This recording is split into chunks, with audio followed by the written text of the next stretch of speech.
নমস্কার বন্ধুরা, অসীমার রান্নাঘরে আপনাদের সবার স্বাগত। আজকে আমি করব সর্ষে বাটা দিয়ে ভোলা মাছের ঝাল। তার জন্য কি কি লাগবে একবার দেখিয়ে দিই। এখানে বড় ভোলা নিয়ে নিয়েছি,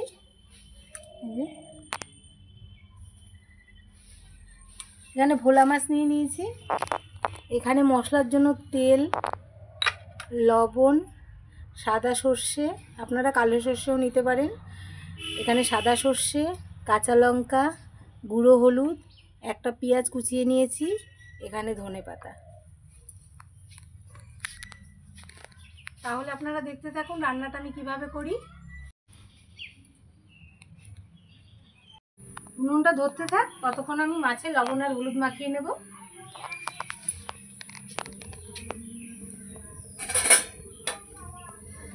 হলুদ, লবণ,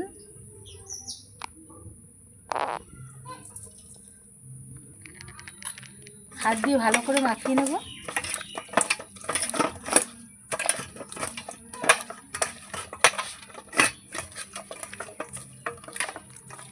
মাখানো হয়ে গেছে,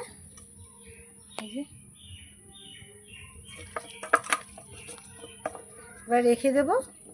এদিকে আমার উনুনও ধরে গেছে, আর একটু ধরুক, তারপর কড়াটা বসিয়ে দেবো। উনুন আমার ধরে গেছে, কড়াইটা বসিয়ে দেবো।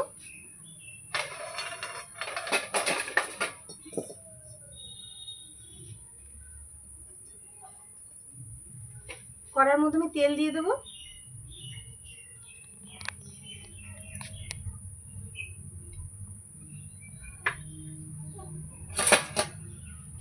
তেল দিয়ে দিয়েছি, তেলটা গরম হোক, তারপরে আমি মাছগুলো দেব। ততক্ষণ আমি এদিকে মশলা বাটা শুরু করব।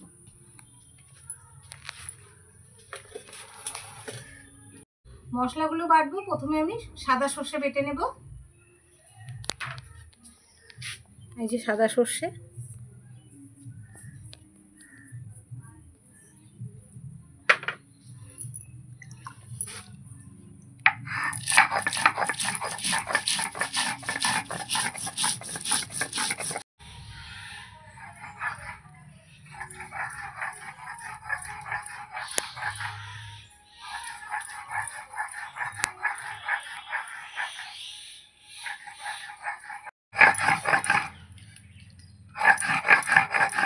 সর্ষে আমার বাটা হয়ে গেছে।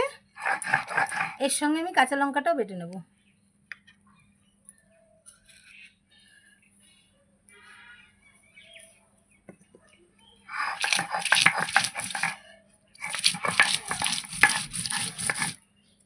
এদিকে মশলা বাটতে বাটতে এখানে তেল গরম হয়ে গেছে আমার।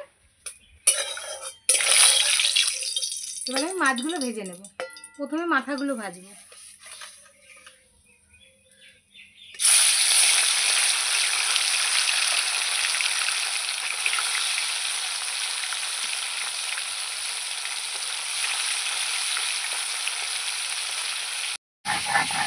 মশলা আমার বাটা হয়ে গেছে, তুলে নেব।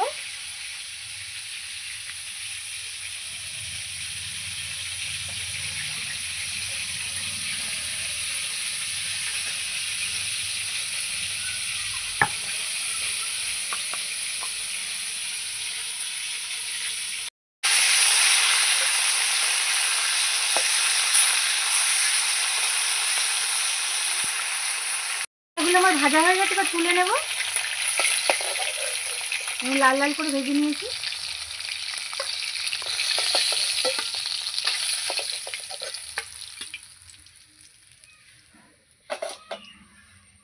এবার আর মাছগুলো আছে, ওগুলো সব ভেজে নেব।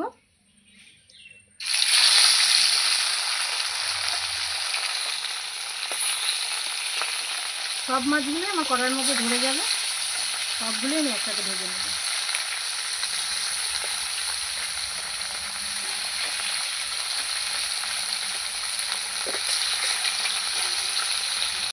এই মাছগুলো আমার ভাজা হয়ে গেছে, তুলে নেব।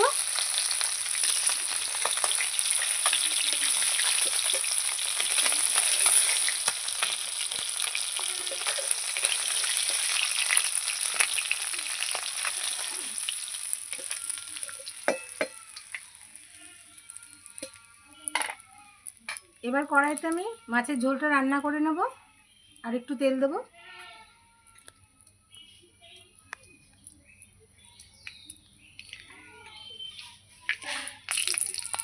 প্রথমে পেঁয়াজ দিয়ে দেবো, এই যে পেঁয়াজ।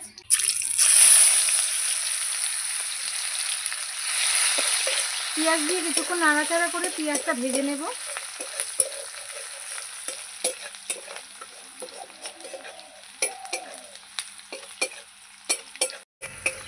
পেঁয়াজ আমি ভেজে নিয়েছি। এবার এখানে আছে সাদা সর্ষে বাটা আর কাঁচা লঙ্কা বাটা, এটা দিয়ে দেবো।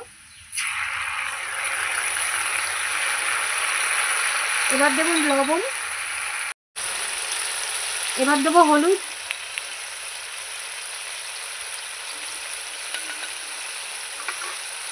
এবার ভালো করে নাড়িয়ে নেব।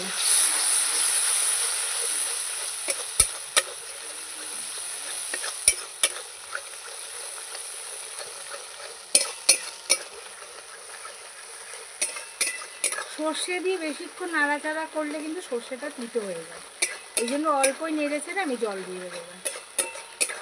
এবার আমি জল দিয়ে দেবো, অল্পই জল দেব।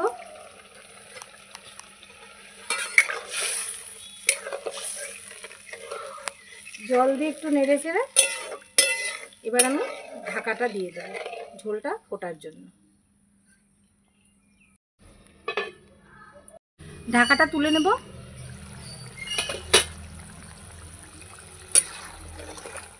ঝোল আমার ফুটে গেছে, এবার মাছগুলো দিয়ে দেবো।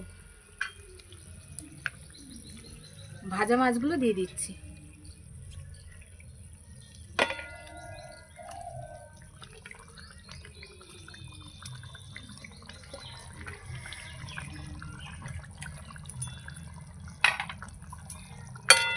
এবার ঝোলের মধ্যে মাছগুলো চুবিয়ে চুবিয়ে দেবো, ঝোলটা ভালো ঢুকবে মাছে। এবার আবার ঢাকা দিয়ে দেবো।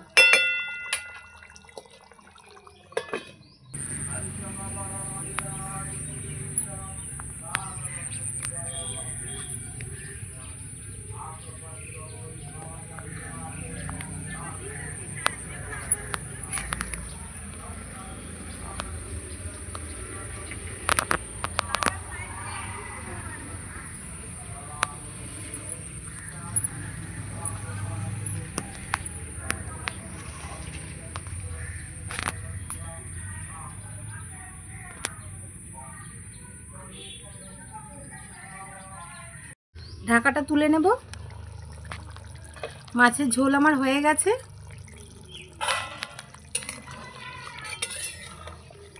একদম ঝোল হয়ে গেছে আমার। এবার আমি ধনেপাতাটা দিয়ে দেবো, এই যে হাত দিয়ে ছিঁড়েই দিয়ে দেবো।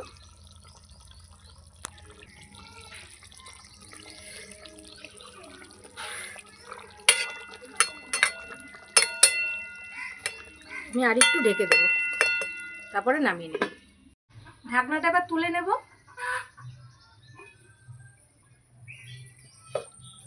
মাছের ঝোল একদম আমার হয়ে গেছে, এবার আমি নামিয়ে নেব।